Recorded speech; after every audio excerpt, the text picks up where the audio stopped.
Something was deeply wrong inside the Peterson home, and nobody realized it until it was far too late. A pregnant woman vanishing on Christmas Eve is terrifying enough on its own. But the Laci Peterson case didn't just terrify America, it shattered trust, exposed hidden lies, and revealed a truth so disturbing that even seasoned investigators struggled to accept it. This isn't just a murder mystery. This is a story about deception hiding in plain sight. Today we're unfolding the chilling real-life story of Laci Peterson, USA. Before we go deeper, tap like and subscribe. It helps the channel grow and ensures you never miss more real-world mysteries told in this haunting documentary-style format. Now, let's start where everything began, with someone who never should have become a victim. Laci Peterson was the kind of person who left an impression everywhere she went. Born in 1975 in Modesto, California, she grew up surrounded by love, stability, and a tight-knit family. She adored cooking, gardening, and hosting gatherings, activities that made her home feel warm and alive. People described her as cheerful, compassionate, and genuinely excited about the future. And in 2002, she had every reason to be. She was 8 months pregnant with her first child, a baby boy she planned to name Connor. She and her husband, Scott Peterson, had what appeared to be a comfortable life. A charming suburban home, a well-loved dog, and a future that looked picture-perfect. But as investigators would soon discover, perfect pictures can hide the darkest cracks. December 24th, 2002. Christmas Eve. This should have been one of the happiest mornings of Laci's life. Gifts were wrapped. Dinner plans were ready. She was preparing for motherhood. But according to Scott, Laci planned to take their dog Mackenzie for a walk, while he drove nearly 90 miles away to the Berkeley Marina to go fishing. Fishing on Christmas Eve. That detail alone stuck in the minds of investigators from the very start. Around 10:30 a.m., a neighbor spotted Mackenzie roaming the neighborhood alone, leash still attached. No Laci in sight. This was the first red flag, though no one recognized it as a clue just yet. The neighbor simply returned the dog to the Peterson yard and went on with their day. Hours later, Scott returned home to an empty house.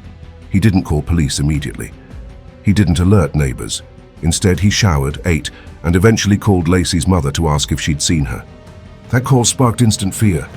Within hours, Laci was officially reported missing. Search teams quickly mobilized. Helicopters scanned open fields. Volunteers searched parks and neighborhoods. Flyers covered street signs and convenience store windows. The community was united and desperate to find a pregnant woman who had vanished without a trace. But while the community was frantic, Scott's behavior caught investigators' attention. He appeared calm, too calm, almost emotionless. Detectives noticed it during interviews. Laci's family noticed it during press events. He answered questions, but his tone lacked urgency. He didn't seem panicked. And while investigators never judge a case based solely on emotion, something about Scott felt off. As days passed with no sign of Laci, the media swarmed Modesto. The story spread nationally. Everyone wanted to know what happened to the young, vibrant mother-to-be.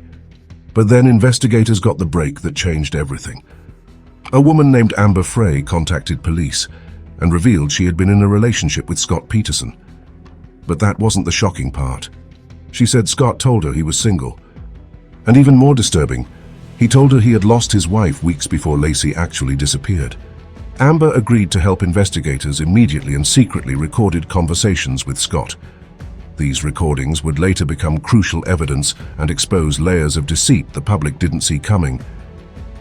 But even with the affair exposed, the biggest question still remained. Where was Laci? Weeks passed, then months. The search continued, but leads were scarce. No body, no weapon, no confirmed sightings. Every day that passed made the truth feel further away. Then, nearly 4 months after Laci disappeared, the case took its most heartbreaking turn. In April 2003, the remains of a woman's torso washed ashore near the San Francisco Bay. A day later, the remains of an unborn baby, later identified as Connor, surfaced nearby. Both sets of remains were located disturbingly close to the Berkeley Marina. The exact spot Scott claimed he'd been fishing on the morning Laci vanished. The mystery turned into a murder investigation. Within days, Scott was arrested. Officers found him near San Diego with large amounts of cash, multiple cell phones, camping gear, and an altered appearance. Investigators believed he was preparing to escape. He was charged with the murders of Laci and Connor. The trial that followed was one of the most watched in the country. Prosecutors argued that Scott killed Laci at home, transported her body to the marina, and disposed of her in the bay. They cited motive, the affair, and the shocking timing of his lies to Amber. The defense insisted the case was circumstantial. There was no direct forensic evidence tying Scott to the act. No eyewitnesses, no weapon, nothing except patterns, inconsistencies, and behavior that seemed incriminating. But those behaviors, combined with the location of the bodies and Scott's actions after the disappearance, became more than enough for the jury. On November 12, 2004, Scott Peterson was found guilty. A month later, he was sentenced to death. His death sentence was later overturned due to jury selection errors, but his conviction remains. Today, he serves life in prison without parole. The Peterson case changed the landscape of missing person investigations. It sparked conversations about media influence, domestic violence, and the hidden dangers lurking inside seemingly perfect marriages. It also contributed to the passage of the Unborn Victims of Violence Act, recognizing unborn children as victims when federal crimes result in their death. For Laci's family, the focus has always been preserving her memory, the joy she brought to life, her excitement about becoming a mother, and the legacy she left behind. And in the end, the haunting question still lingers. How many lives look perfect from the outside, while something unimaginable is happening silently behind closed doors?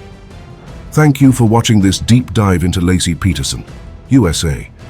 Don't forget to subscribe, and let me know in the comments, what part of this case shocked you the most? Your thoughts help keep these stories alive, and help us continue to explore the mysteries that shape our world.